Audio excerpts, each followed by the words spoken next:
Esse filme, O Homem que Queria Ser Rei, o John Huston já queria filmar ele desde a década de 50, logo depois que ele fez Moby Dick. E só que era muito trabalhoso e ele estava muito indeciso sobre os atores que ele escolheu. Ele cogitou várias pessoas, o Robert Redford foi um dos cogitados e tal. Mas aí ele não tinha muito dinheiro para fazer do jeito que ele queria fazer e teve que esperar esse tempo todo, né, para fazer em 75. E conseguiu fazer um bom filme, assim, na minha opinião, é um filme muito bem feito, assim. E é um filme bem clássico americano, assim, de aventura, né? Não tem muita... Apesar de ele gerar um debate muito bom, mas ele é bem classicão, é uma aventura bem clássica. Ele é baseado num livro do Rudyard Kipling, que é o cara que aparece no início, que é o Christopher Plummer, faz. E o Kipling, ele foi um escritor que escreveu no final do século XIX e um pouquinho no início do XX. Ele era indiano, assim, mas ele só nasceu na Índia, porque ele era filho de pais ingleses e viveu quase toda a vida dele na Inglaterra. Mas ele visitava muito a Índia, porque parece que os pais deles eram meio que trabalhavam entre a Índia e a Inglaterra. E aí ele viveu muito tempo na Índia, e ele gostava muito. E ele, para quem não sabe, ele escreveu o livro das selvas, que é o Mowgli, que tem aquele desenho da Disney, muito bom, inclusive, que é o Mowgli, o livro das selvas. E, bem, ele para falar mais sobre o Kipling, ele ganhou o prêmio Nobel, ele é o cara mais jovem a ter ganhado o Nobel de Literatura. Ele ganhou com 30 e poucos anos, se eu não me engano. E...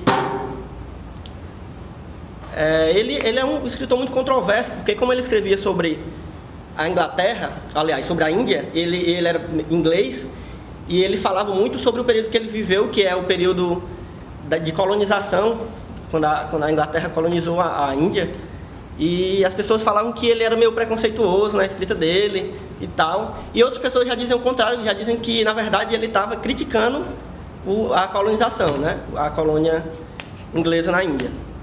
E esse filme e livro são talvez os que falam mais sobre isso.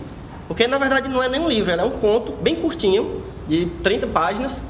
E ele é todo contado em primeira pessoa, como se o Kipling realmente tivesse vivido isso.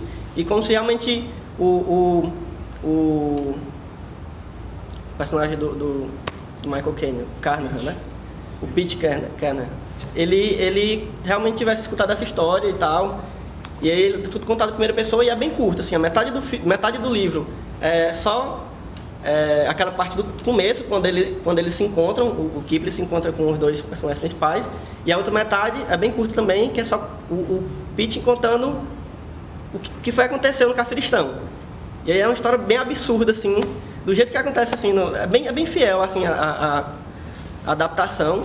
Ele acrescenta algumas coisas que eu acho que foram bem importantes, assim, para melhorar a ideia do que ele queria passar no filme, que é, por exemplo, o jogo que os nativos lá jogam, não existe no conto.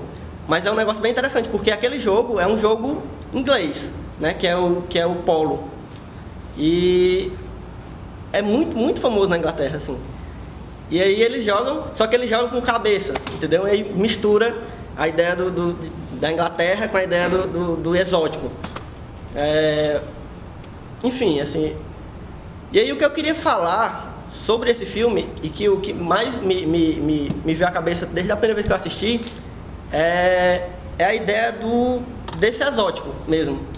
E aí eu descobri, quando eu assisti a primeira vez, eu ainda fazia história, eu estava na graduação em história, e aí eu fiz um trabalho sobre ele, que eu descobri que existia um pesquisador, ele já morreu, árabe, que ele criou um termo só para falar sobre como o Ocidente criou uma imagem do Oriente. E aí se apropria dessa imagem de várias formas. E aí ele criou o termo orientalismo. E aí é o Edward Said, o nome dele, Edward W. Said. Eu não sei o que significa o W, mas é Edward Said. E ele escreveu o livro O Orientalismo, que fala exatamente sobre essa teoria dele. E é uma teoria que faz muito sentido, porque ele fala exatamente sobre isso, como é que o Ocidente, principalmente a Europa, ele ainda não estava falando de Estados Unidos, nem o resto do Ocidente, mas ele estava falando principalmente da Europa, criou essa imagem do Oriente exótico e do Oriente como normalmente a gente vê, principalmente nos filmes. A gente que assiste muito filme, a gente vê que o Oriente normalmente é visto como essa coisa exótica, principalmente o Oriente Próximo, assim, porque o Japão e a China, ainda que existe muito do exotismo e tal, hoje em dia ainda da China e do Japão, que a gente acha que é muito exótico e tal, não sei o que, as comidas que com cachorro, não sei o que, a gente acha que é muito louco, e isso na verdade é uma criação do nosso imaginário, apesar de algumas coisas realmente acontecerem, mas são povos diferentes, né, cultura diferente e tal. Mas os europeus, quando a Inglaterra principalmente e a França colonizaram a Índia e os países, lugares próximos ali, eles começaram a criar uma imagem bem lendária assim, do que era o Oriente. E aí remete também às viagens do Marco Polo na China, remete a muitas outras coisas, a muitas viagens, inclusive do Alexandre o Grande. Eles vão buscar várias coisas dessas viagens lendárias para poder criando esse imaginário, né? E aí muita coisa desse filme, esse filme é basicamente uma metáfora para isso, de como os ingleses se achavam num dever, quase num dever, assim, que era o destino deles, de civilizar aquele lugar, que era a Índia. No caso aqui, os dois personagens, eles, principalmente o do Sean Connery, o Daniel, ele tem até uma parte que ele fala isso, que ele fala, não, é porque eu tenho, quando ele já está na onda de ser um deus e tal, ele fala, não, eu tenho o dever de levar as pessoas à civilização, não sei o quê, né? E aí é exatamente o que os ingleses criaram para si mesmos, assim, sobre como eles tinham que civilizar a Índia, né?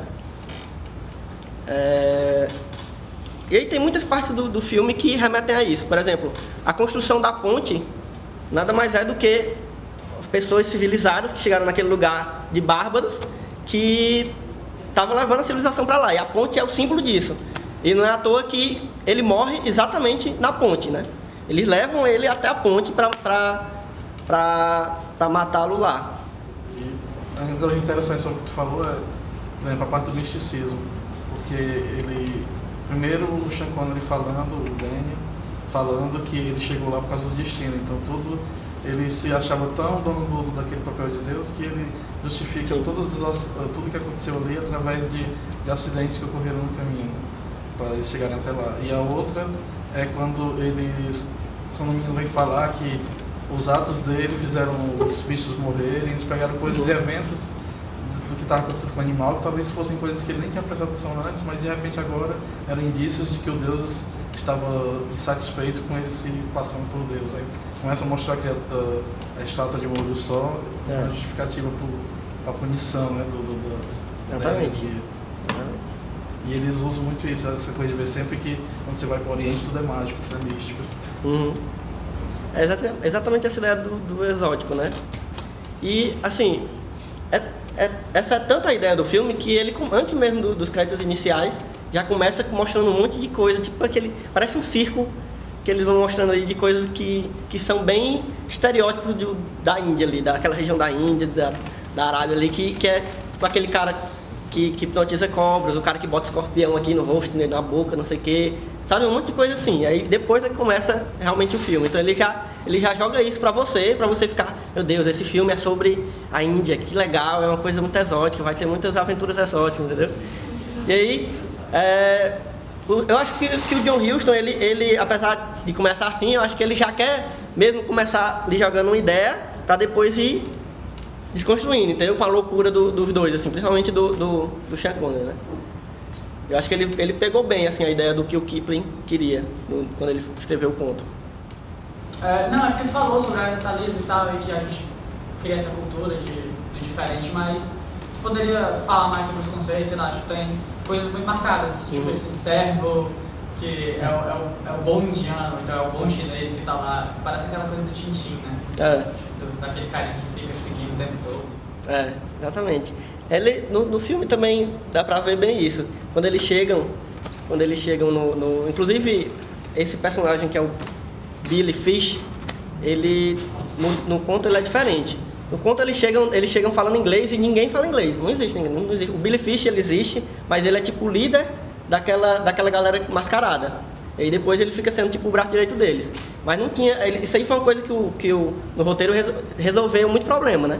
Mas no conto eles chegam e tem que aprender a falar um pouco do idioma da galera lá, e a galera também aprende um pouco do inglês, assim. Mas você vê que quando eles chegam, o povo, principalmente aquele chefe da tribo, aquele careca, ele é meio bobão, assim, né? Não, ele é muito bobão, ele parece um idiota, assim, ele chega rindo de besteira, fica rindo sozinho e tal, não sei o quê. E isso é bem uma representação desse bom selvagem, assim, parece...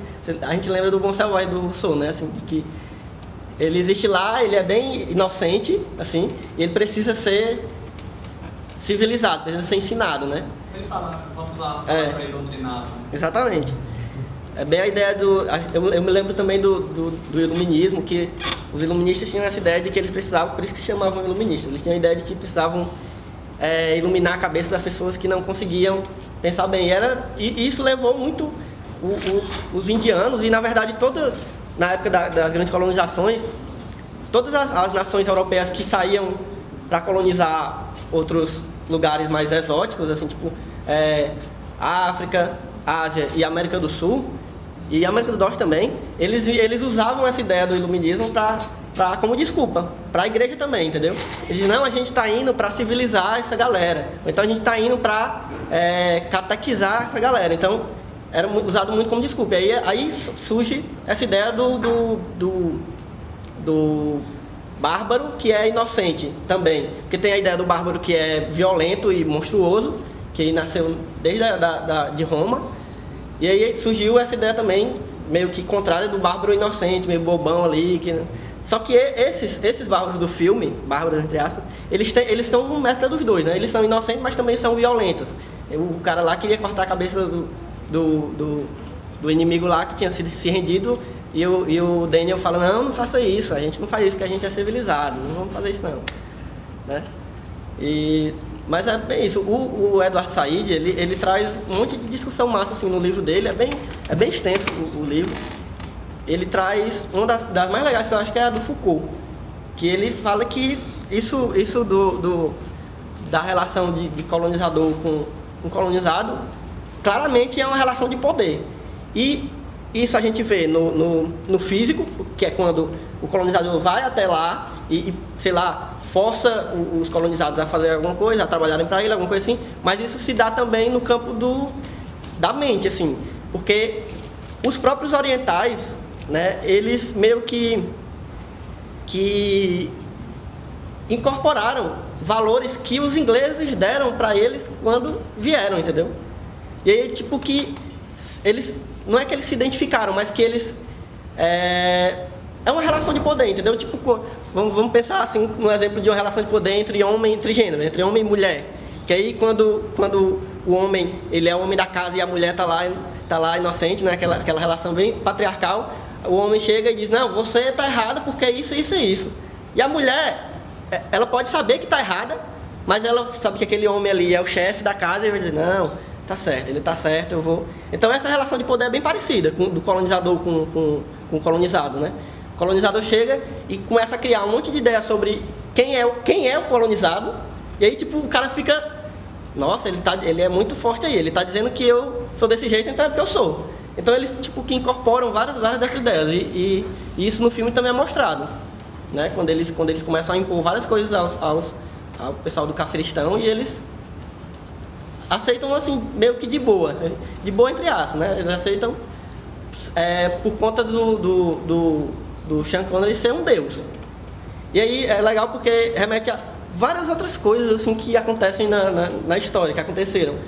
E um exemplo claro é o exemplo do Cortés, quando chega no México e é confundido com um deus, e acontece uma coisa bem parecida, né? Ele é confundido com um deus e ele massacra o pessoal lá da capital Inca, acho que é Inca, ou é mais, não sei.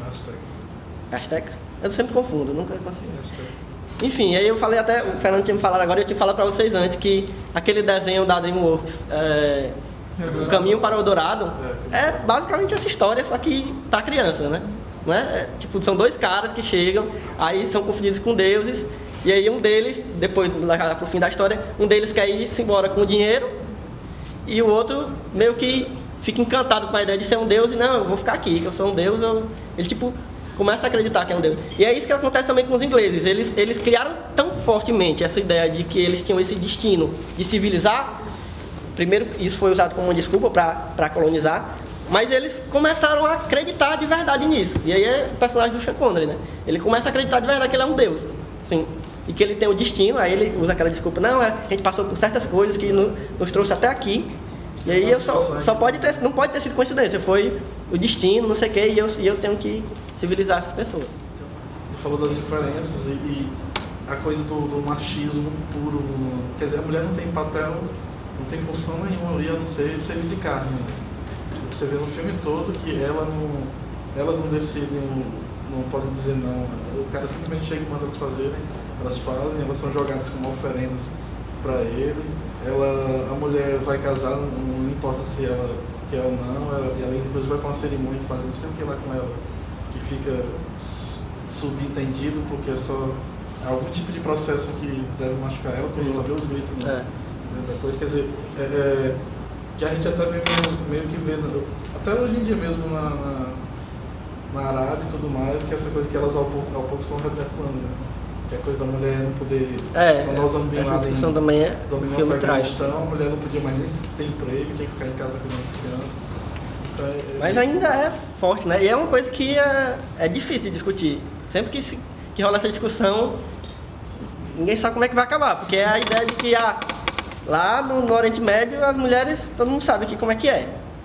Mas aí isso é cultural. Tudo bem. E aí, beleza? Pode acontecer? É bem difícil essa discussão, entendeu? Porque eu realmente não gosto de entrar nela não, assim, mas eu sempre fico pensando. Porque, né? Sim, concordo. E aí é impressionante como aí está de uma maneira que é quase sufocante, né? Praticamente eu acho que nenhuma mulher no filme falou. Não tem filme todo. Mulher assim de participação.